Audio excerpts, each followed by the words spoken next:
Good morning, dear students. Welcome to this online lecture. I am Mr. Rahul Pawar. In today's lecture, we are going to see one another example on the preparation of stores ledger account by weighted average method. In the previous lecture, we have seen what is a weighted average method, and we have seen one example on the preparation of weighted average method. This is example number 2 and last example on this particular method. So read the example carefully. The example is the following particulars have been extracted in respect of material X. Prepare a stores ledger account on the basis of weighted average method. So here it is mentioned that we have to prepare stores ledger account by weighted average method. आपल्याला first सेंटेन्समध्ये सांगितलं आहे की आपल्याला stores ledger account तयार करायचे आणि कोणत्या मेथडप्रमाणे तर वेटेड ॲव्हरेज मेथडप्रमाणे. Now read the remaining example. On 1st October opening stock is given. Opening stock is 200 units at the rate ₹3.50 per unit. म्हणजे महिन्याच्या सुरुवातीला 1 ऑक्टोंबरला आपल्याकडे ओपनिंग स्टॉक महिन्याच्या सुरुवातीचा स्टॉक किती आहे तर 200 वस्तू. एक वस्तूची किंमत आहे 3.50 per unit. This is opening stock. Then receipts are given. Okay, what are the receipts? On 3rd October, we purchased 300 units at the rate ₹4 per unit. 3 ऑक्टोंबरला आपण एकूण 300 वस्तू परचेस केल्यात. किती रुपयाप्रमाणे? ₹4 पर युनिट, ₹4 पर युनिट प्रमाणे. Then next is on 30th October, we purchased 900 units at the rate ₹4.30 per unit. 13 ऑक्टोंबरला आपण 900 वस्तू purchase केलेल्या आहेत. एक वस्तू कितीला परचेस केली? 4.30 पर युनिट प्रमाणे. And on 23rd of October, we purchased another 600 units at the rate ₹3.80 per unit. 23 ऑक्टोबरला आपण पुन्हा 600 वस्तू परचेस केलेल्या आहेत. कितीप्रमाणे तर 3.80 पर युनिट प्रमाणे. हे आपण केलेले परचेसेस आहेत. आता आपण आपल्या गोडाऊनमधून कोणकोणते इश्यूज केले? इश्यू म्हणजे गोडाऊनमधून कोणकोणत्या तारखेला वस्तू एखाद्या डिपार्टमेंटला इश्यू केल्या ते दिलेलं आहे. On 5th of October, we issued 400 units. 5 ऑक्टोंबरला आपण 400 वस्तू इश्यू केल्या. On 15th October, we issued 600 units and on 25th of October, we issued 600 units. Okay, so these are the issues given in the example, and with the help of all this information we have to prepare a stores ledger account on weighted average method. आपल्याला ह्या माहितीच्या आधारे stores ledger account तयार करायचं आहे. Okay, as per the last example, or as discussed in the previous example, we have to prepare this particular account in a chronological order. It means while recording the transactions into the stores ledger account, we have to record the transactions in a chronological order. Chronological order means date wise. आपण पाठीमागच्या लेक्चरमध्येही पाहिलेलं आहे की ज्या वेळेला stores ledger account तयार केलं जातं त्यावेळेला ह्या ज्या काही ट्रान्झॅक्शन्स आहेत ह्या ट्रान्झॅक्शन ह्या स्टोअर्स लेजर अकाउंटमध्ये क्रोनॉलॉजिकल म्हणजेच डेट वाईज रेकॉर्ड केल्या जातात. मग ह्यामध्ये पहिली डेट कोणती आहे? The first date is 1st of October. आपल्याला ऑक्टोबर महिन्याची इन्फॉर्मेशन दिलेली आहे. त्यामधली पहिली डेट काय येणार आहे तर 1st October. After that the next date will be 3rd of October. After that 5th of October. After that 30th of October. Next date will be 15th October. After that 23rd of October, and after that we will record the transaction of 25th of October. Okay, whenever we prepare a stores ledger account, we have to record all the transactions in a date wise manner. आपण ज्या वेळेला stores ledger account तयार करतो त्यावेळेला सर्व transactions record करताना त्या date wise म्हणजेच तारखेनुसार रेकॉर्ड करायच्या असतात. ऑक्टोबर महिन्याचा इन्फॉर्मेशन दिली आहे त्यामुळे त्या सिक्वेन्समध्ये आपण ह्या ट्रान्झॅक्शन्स रेकॉर्ड करणार आहोत. This is example. Now we will start with its solution. Okay, this is the solution. At the center we should record, give the name, that is stores ledger account, and below that in the we should write down the name of the method into bracket, that is weighted average method. आपल्याला ज्यावेळेस stores ledger account तयार करायचं असतं पहिल्यांदा example सोडवताना सुरुवातीला सेंटरला stores ledger account असं नाव द्यायचं आणि नेक्स्ट लाईनला ब्रॅकेटमध्ये मेथडचं नाव which is weighted average method. Okay, so this is the format of stores ledger account. We have already seen in the previous example. First column is date, to record the date. Second column is receipts. In receipt column we record goods coming into the godown. Godown मध्ये ज्या वेळेला वस्तू येतात त्यावेळेला त्या receipts मध्ये record केल्या जातात. In issue column, in the third column, in issue column we record the goods going out from the godown. गोडाऊनमधल्या वस्तू आपण आउट केल्या, एखाद्या डिपार्टमेंटला दिल्या, गोडाऊनमधून वस्तू बाहेर गेल्या की त्या इश्यू कॉलममध्ये रेकॉर्ड केल्या जातात. And the last column is balance. In the balance column we record the goods remaining in the godown. गोडाऊनमध्ये किती वस्तू शिल्लक आहेत हे आपण बॅलन्स कॉलममध्ये रेकॉर्ड करतो. हा जो काय रिसीट कॉलम आहे, इश्यू कॉलम आहे आणि बॅलन्स कॉलम आहे, ह्या प्रत्येकाचे कॉलमचे 3 पार्ट होतात. First column is to record the quantity, second column is to record the rate and third column is to record the amount. पहिल्या कॉलममध्ये आपण क्वांटिटी, किती क्वांटिटी आहे ती रेकॉर्ड करतो. सेकंड कॉलममध्ये एका वस्तूचा रेट पर युनिट रेकॉर्ड करतो अँड थर्ड कॉलममध्ये त्याची अमाऊंट रेकॉर्ड करतो. So this is the general pro forma of the stores ledger account. Okay, and in this particular format we have to prepare the stores ledger account. And as per the example, the first date is 1st of October.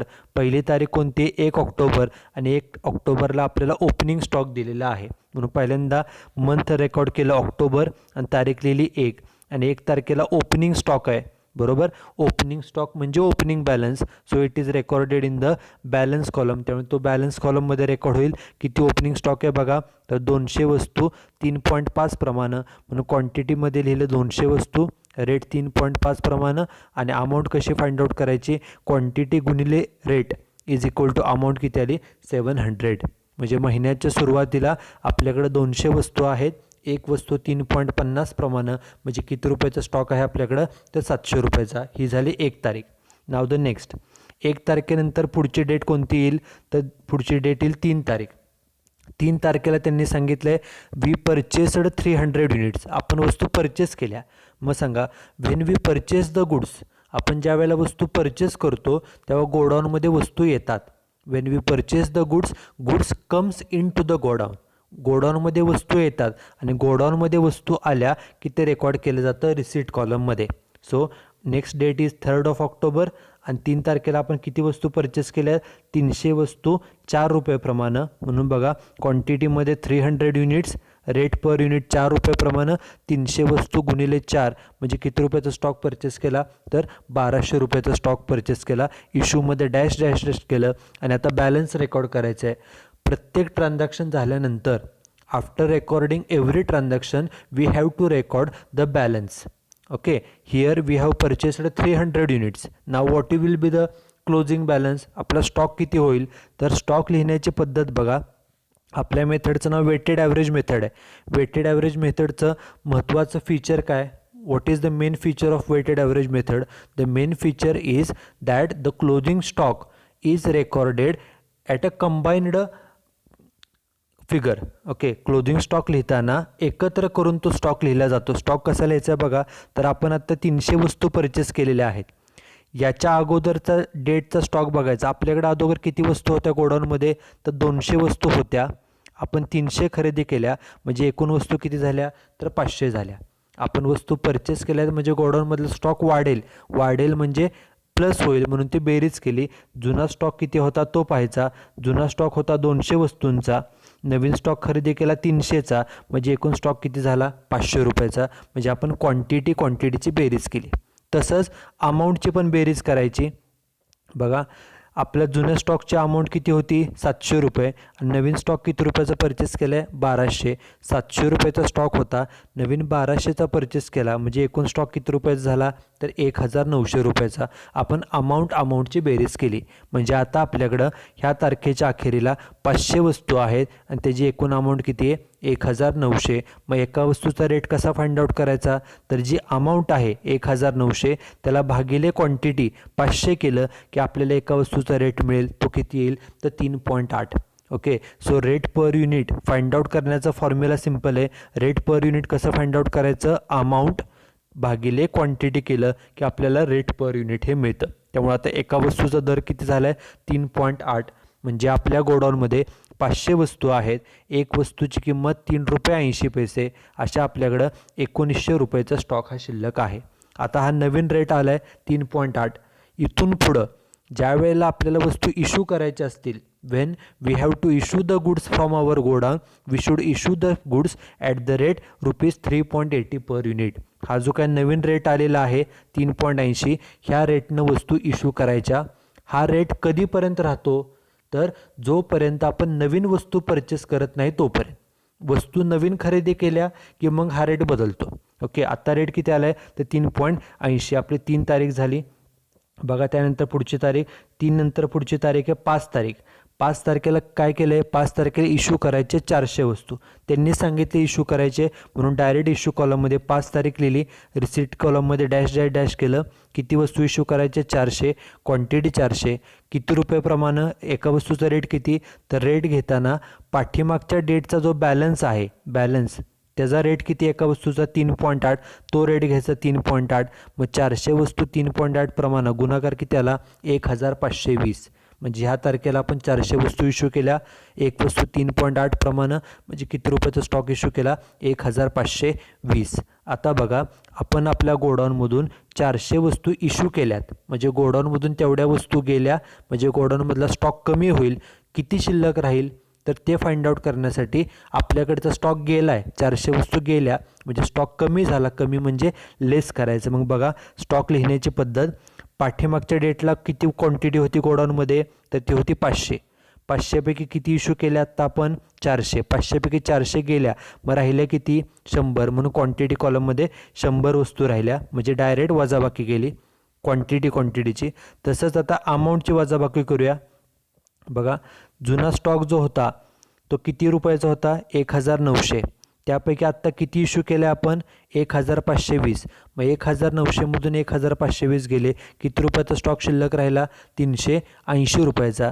म्हणजे आपल्याकडे 100 वस्तू शिल्लक आहेत 380 रुपयाच्या. Rate त्याचा तोच जो जुना होता तो किती 3.8. आपल्या गोडाऊनमध्ये आधी 500 वस्तू होत्या, त्यापैकी आपण 400 इश्यू केल्या, म्हणजे शिल्लक राहिल्या 100. डायरेक्ट वजाबाकी केली क्वांटिटीची.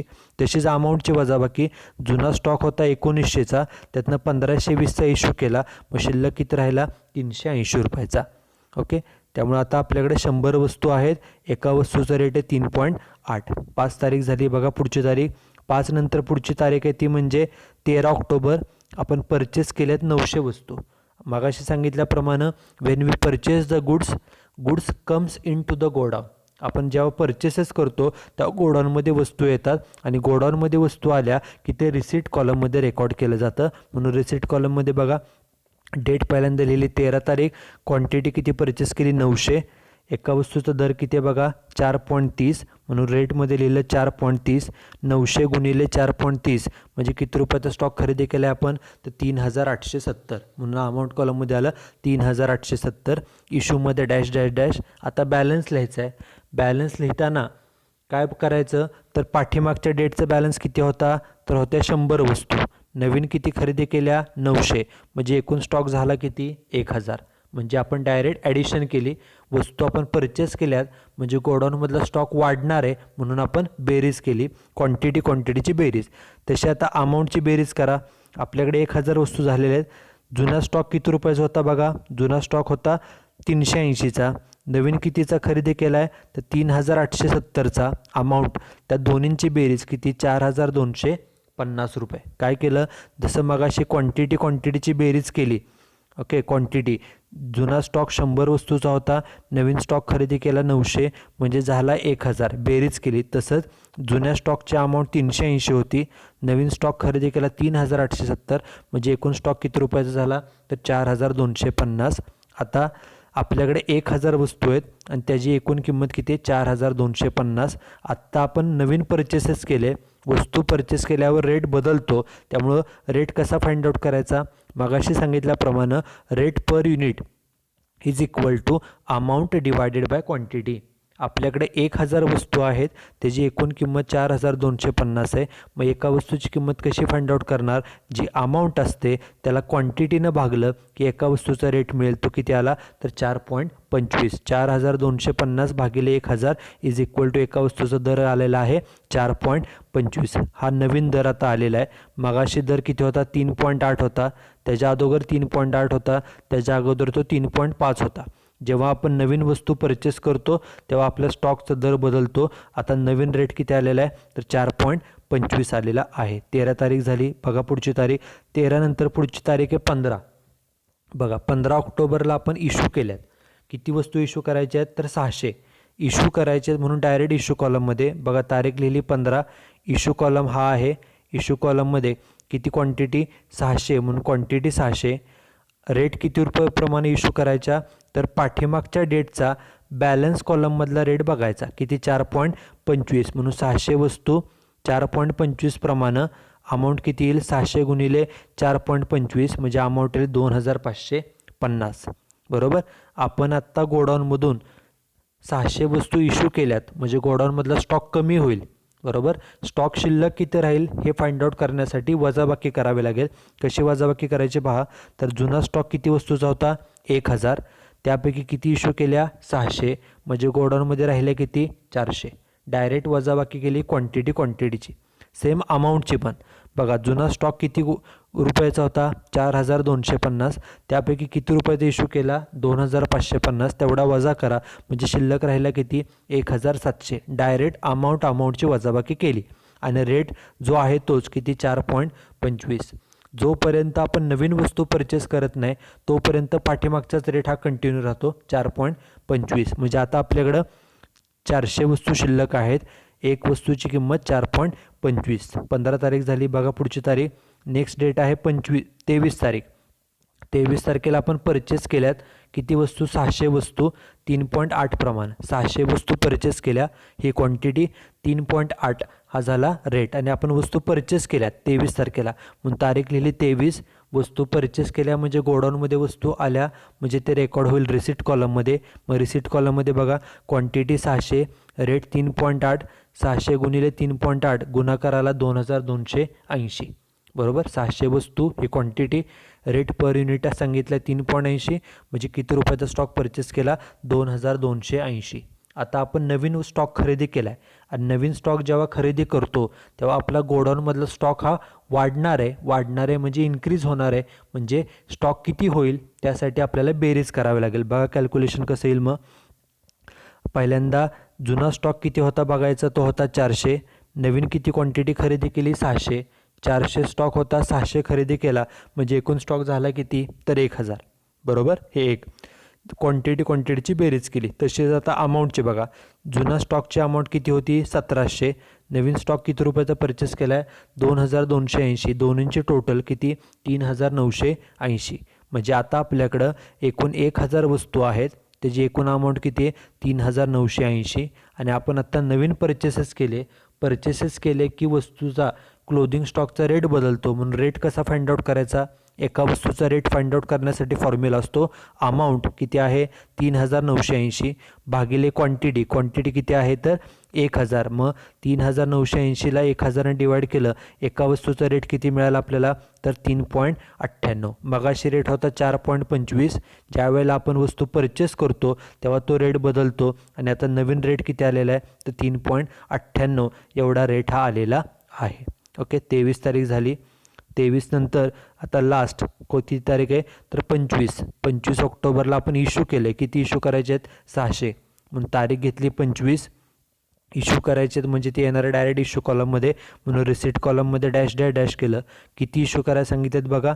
तर 600 वस्तू इश्यू करायच्या आहेत म्हणून क्वांटिटीमध्ये 600. बरोबर. आता किती रुपयानं इश्यू करायचे? तर पाठीमागच्या डेटला जो बॅलन्सचा रेट कॉलम आहे. ओके. पाठीमागच्या तारखेचा जो बॅलन्स कॉलममधला रेट आहे किती रेट येतो? 3.98. त्यानं नेहमी इश्यू केले जातात म्हणून रेट घेतला 3.98. मग 600 वस्तू 3.98 प्रमाणे गुणाकार येतो 2388. म्हणजे आपण 600 वस्तू इश्यू केल्या. एक वस्तू 3.98 प्रमाणे. ओके. म्हणजे 2388चा स्टॉक हा इश्यू केला. आता इश्यू रेकॉर्ड केलं आता आपल्याला बॅलन्स फाइंड आउट करायचं आहे. Here we have issued 600 units from our godown. आपण गोडाऊनमधनं 600 वस्तू इश्यू केल्यात, म्हणजे आपला स्टॉक गोडाऊनमधला स्टॉक कमी होईल म्हणजे मायनस होईल. म्हणून स्टॉक फाइंड आउट करण्यासाठी आपल्याला आता मायनस म्हणजे सबस्ट्रॅक्शन करावं लागेल, वजाबाकी करावी लागेल. बघा आता बॅलन्स कसा फाइंड आउट करायचा. पहिल्यांदा बघायचं की स्टॉक किती होता. बघा आपल्याकडे जुना स्टॉक किती क्वांटिटी होता पाठीमागच्या तारखेला 1000 क्वांटिटी. त्यापैकी किती इश्यू केली 600. 1000मधनं 600 क्वांटिटी गेली, शिल्लक किती राहिली तर 400. डायरेक्ट वजाबाकी केली क्वांटिटी. तसंच आता अमाऊंट, जुना स्टॉकची अमाऊंट पाहिजे किती होती पाठीमागच्या डेटला 3980 रुपये. त्यातनं किती रुपयाचा स्टॉक गेला 2388. वजाबाकी राहिला किती तर 1592. रेट त्याचा पाठीमागचा आहे तोच किती 3.98. ओके, म्हणजे आता महिन्याच्या अखेरीला at the end of this particular month we have 400 units.